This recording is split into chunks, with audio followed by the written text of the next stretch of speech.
This title was obviously meant to get us thinking about the different perspectives all the different people in this room bring to NASH and how we want to move forward. So pathologists, radiologists, hepatologists, and a lot of other people, of course, have different perspectives about this. I'm a clinician, I'm a hepatologist, so what I thought I would do is just jump right in from a clinical perspective and sort of set the stage by just going through a typical case. For those of us who are in clinic, this is very much all too common. So this is a 57-year-old woman with elevated liver enzymes, had her first clinic visit with my colleague Bruce Bacon in 2008. No symptoms at that time. She had a history of obesity, type 2 diabetes, hypertension, hyperlipidemia, depression, and anxiety. I mean, for the clinicians in the room, how often do we see this? This is our clinic, right? And same thing with the medications. A lot of concomitant medications for diabetes, hypertension, thyroid issues, anxiety, depression, the whole works. Social history, just an occasional alcohol consumption, non-smoker, exam notable for a BMI of 41. And on labs, an ALT of 77, and the rest of the labs are pretty unremarkable. So a little bit of an elevation in the aminotransferases. So Bruce did a liver biopsy that confirmed the presence of NASH with a NAFLD activity score of 4, stage 2 fibrosis with extensive periportal fibrosis, interestingly. So the plan from clinic then was weight loss, exercise, and she was seen in follow-up 6 months later. Again, very common for us in clinic. She's asymptomatic and says she's working on weight loss, and the scales tell us that her weight was down about 3 pounds in 6 months. And we all know how difficult it is to achieve weight loss and sustain it. This is no surprise. Liver enzymes are still a little bit elevated. So she disappeared.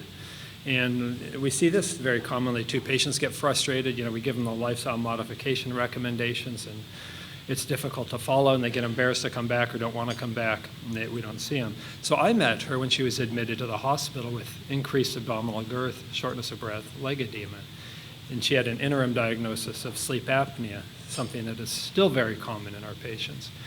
Her weight was up about 60 pounds over the past 6 weeks, and as clinicians we know that's not adiposity, that's fluid accumulation to occur that fast. And when I talked to her, I elicited a history of a minor motor vehicle accident where she actually ran over a fire hydrant and she felt confused. But when she came in this time, she had ascites, she had edema, but she was not confused. Labs, a little elevation in the liver enzymes still. Albumin is down now. The INR is up, giving her a MELD of 15. And on her CT scan, we can see a rim of ascites around this nodular liver. You see all this dark stuff here, the ascites, and then large spleen, some nodularity to this liver. So the point of this, it wasn't to get to this just to review the case, but to bring home, these are the patients we're seeing. This is all too common, okay? I have colleagues, I have friends who are right here at this stage, and they come to me saying, okay, Mr. Nash Smarty Pants, how come I'm so sick and what are you going to do about it? You know, Mr. Know-it-all, I'm sure Dr. Sanyal gets this too. It's like, you know, we're swimming in this field and we're seeing friends, colleagues, you know, numerous patients come to this point. So and I think that's the grounding basis of why we're all here today, okay? Because what we need, we have a number of knowledge gaps, and what we need are tests that a primary care provider could use to identify this process in somebody who's at risk for NASH, even before the onset of NASH. That would be great. Identify those who have NASH, and identify risks, those at risk for developing liver fibrosis in response to the presence of steatohepatitis, and then identify those who actually have fibrosis or cirrhosis. Then tests as a specialist that I would like are all of those above, plus I'd love to have tests that show me resolution of steatohepatitis with treatment and improvement or resolution of fibrosis.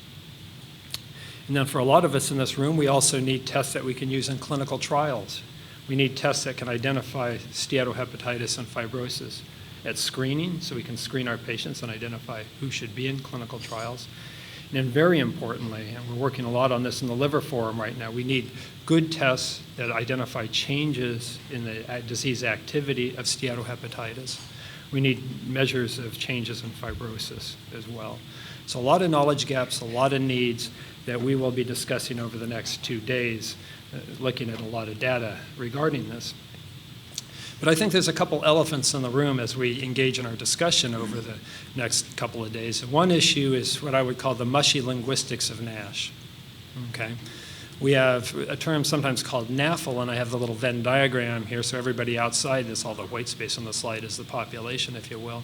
Then we have the people with fatty liver, and that's not enough inflammation or damage going on to the hepatocytes to call it NASH. So we call it NAFL, or non-alcoholic fatty liver. But this is very much a disputed term. You know, it's sort of non-NASH NAFLD, which it gets even worse because there's 3 nons in that. There's the non and the N and the NASH and then N and the NAFLD. So we just tie ourselves into knots linguistically trying to describe this. So we have NAFLD, which would be the whole circle here, including everybody inside. And sometimes we'll use the term NAFLD severity. You know, does that include NASH and its severity?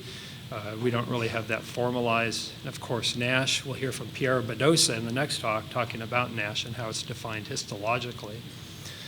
Then there's a whole issue of progression. You know, what's the sequence of progression? What does it mean to progress? You know, to progress from normal to NAFL, what does that mean? From NAFL to NASH? Increasing fibrosis, how accurate are we in determining that? And then ultimately the accumulation of disease to the point of cirrhosis. Of course, death, liver transplant, liver cancer are pretty darn easy to measure, but we don't want to get there if we can avoid it. And then there's this term resolution, which intuitively makes sense, but we need to really formalize it. And I've seen a temptation, and it's totally understandable, to use this term complete resolution. If we use the term complete resolution, well, then what is incomplete resolution?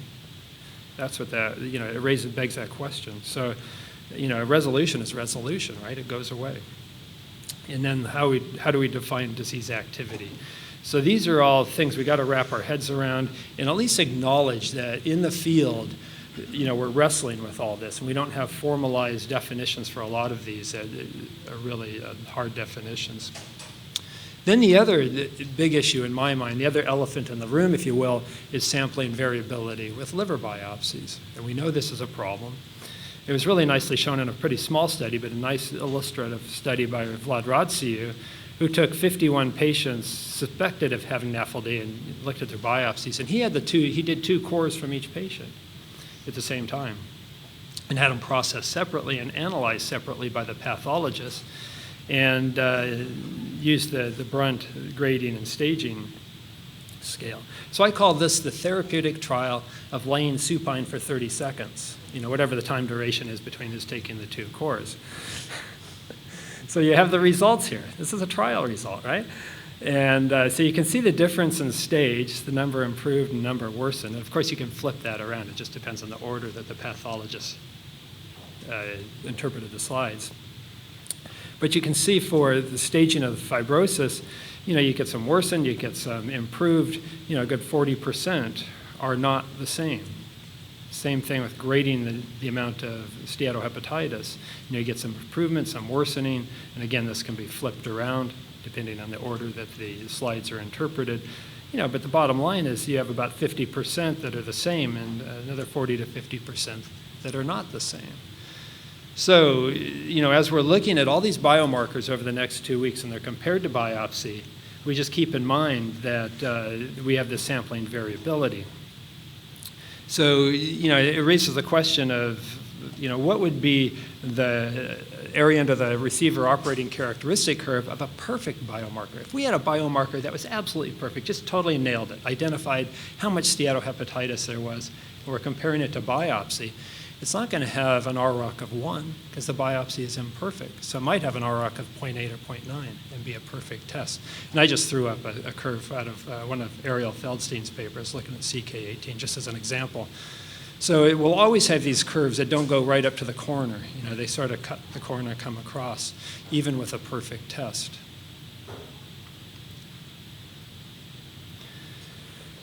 So here's the meat of the matter when it comes down to what we're looking at over the spectrum of liver disease. We start off with a normal liver, presumably. Some people will develop steatohepatitis. Some people will develop steatosis. And then there's a slosh back and forth between the two. And Arun presented really nice data from the NASH CRN showing how often this happens in our cohort in the NASH CRN, going back and forth. But we, in the field, really think that the steatohepatitis is the driver of fibrogenesis, at least of fibrosis. Now, we do have this relatively small cohort of patient who gets steatosis with just, or fibrosis with just steatosis and probably a little bit of inflammation, not enough to call NASH. But it's enough to tickle the liver of a very sensitive liver prone to fibrogenesis to develop fibrosis.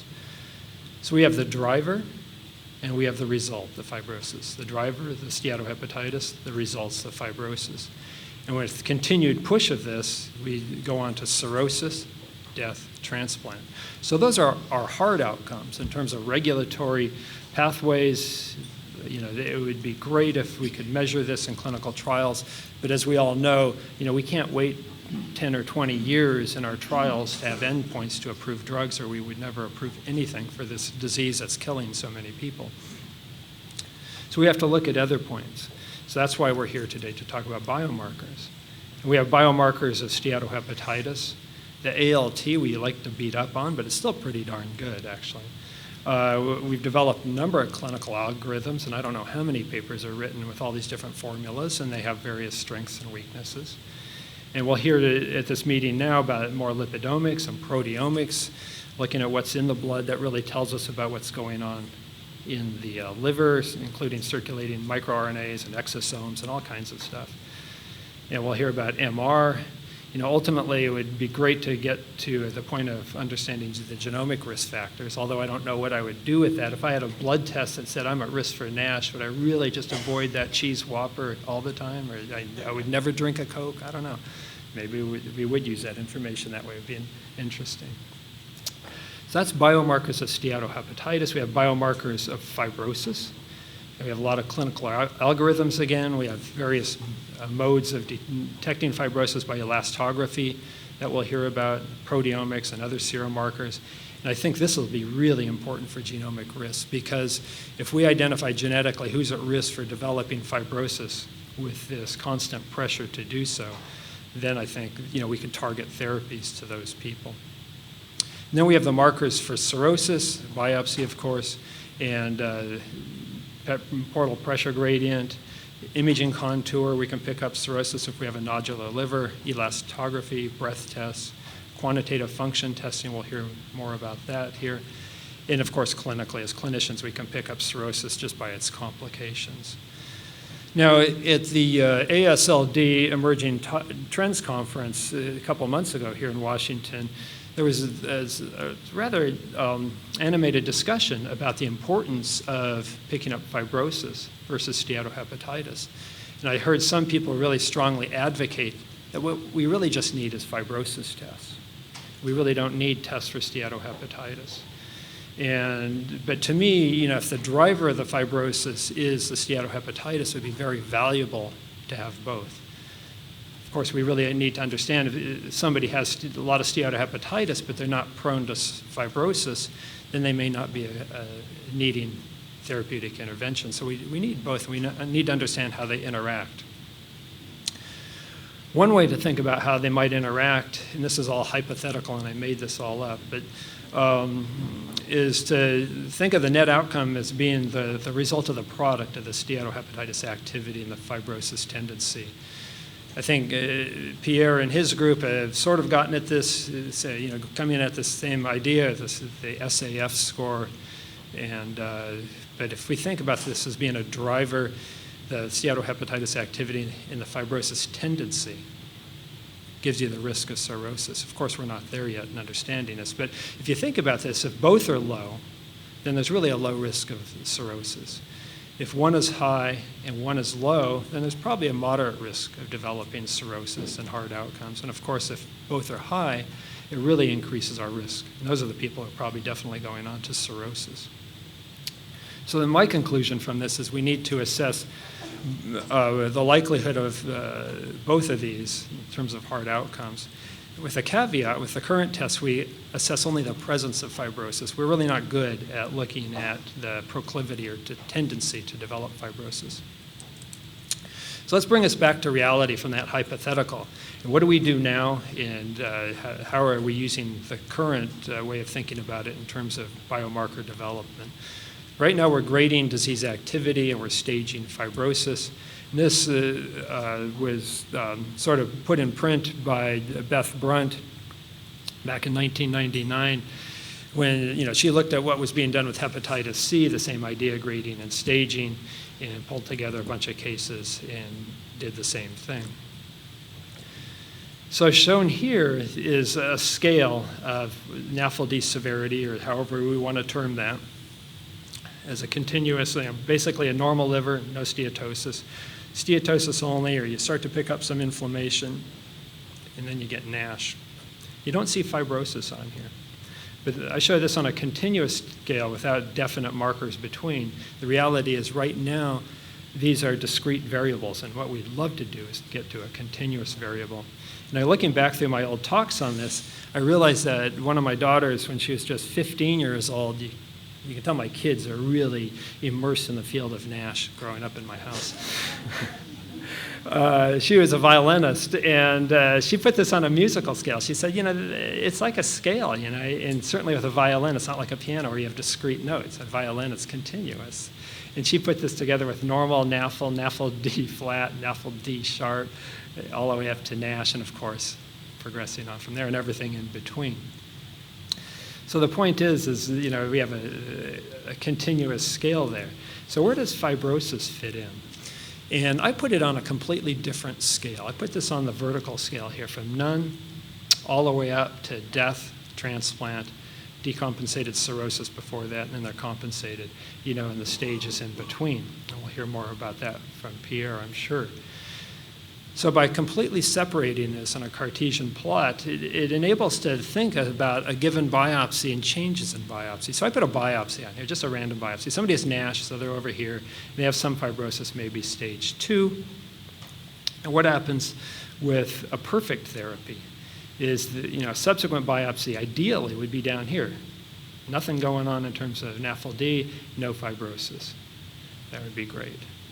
So here I put the grid lines on there because right now we're stuck with discrete variables. And here would be an example of a great anti-fibrotic drug. Didn't change the NASH. It's still there, but boy, fibrosis gone. And another example is a purely anti-NASH drug. Okay, it doesn't touch the fibrosis directly. The drug mechanistically is not an anti-fibrotic, and in theory would just take, the NASH would disappear. But in the reality, with the NASH being the driver of fibrogenesis, I think what we see in clinical trials and what we can expect to see is some improvement in fibrosis as we take the driver, the NASH, away. So in summary, I think we need biomarkers for steatohepatitis. We need biomarkers for the presence of fibrosis and also the tendency, the proclivity to develop fibrosis. And those will probably be genetic markers. And the net result, it would be nice to have some score like this at some point for each individual patient where we can calculate their risk of fibrosis. So the ideal world, genetic markers that identify these risks and biomarkers to identify the presence of steatohepatitis and fibrosis. So to get there, we need a lot of good science, which is why we're here today to talk about this. But in this process, we really need to acknowledge that we have linguistic limitations, and we'll modify the nomenclature as we go. I'll remind people that back in the day, we had this term chronic active hepatitis, right? And that was a bunch of inflammation around the portal tracts when we did a liver biopsy. I'm talking 30 years ago now. We don't use that term anymore. The pathologist decided to throw that out as we identified underlying causes of that, as we identified hepatitis C and nailed down autoimmune hepatitis and started to parse it out. So we don't call that anymore. I remember when I was in medical school, there was a great New England Journal paper on the use of corticosteroids for chronic active hepatitis. Of course, there's a lot of hepatitis C patients in that cohort too, because we didn't have diagnostic tests. And I don't think the steroids worked very well for those patients, but they worked darn well for the autoimmune patients in that group. And I think we'll get to the same point with NASH. as well. So we'll parse it out, we'll have different diseases, and we might throw out the term NASH, which works for me. Well, we have a lot of work to do to get to that point. So in summary, for the perspectives on NASH, we have the pathologist who has to deal with the issue, should I call it NASH? And there's always that borderline. It gets tough. There's maybe a little bit of ballooning, who knows, a little bit of inflammation. And then how do they convey the information regarding borderline measures? Occasional bridging, one bridge on a whole core. Is that going to be stage 3, or do we call it stage 2? It's pretty worrisome. They don't call it stage 2.5. When I read between the lines and I read the reports, I look at that and go, that's a 2.7. So I sort of make it a continuous variable in my mind. And then the issue of what features on a biopsy should biomarkers predict, we have to deal with. And the radiologists, they can see the fat really well. But the issue is, so what? We don't know. We'll hear about that. And can they detect NASH, and can they measure fibrosis? That's the question. And from a hepatologist standpoint, we want to know who's at risk for NASH, who we should biopsy, and when we'll have reliable non-invasive markers, and how will we use those markers. So in summary, pathologists, a radiologist, and a hepatologist walked into a bar. And darn, I'm not a comedian, and I really tried hard to think of a great way to spell this out. No punchline here. I know, I'm not a Seinfeld, sorry guys. So the most I could come up with is... for you. They ask for a non-alcoholic drink. Yeah, the bottom line is that, we need a drink to sort all this out. All right, so thank you for your attention.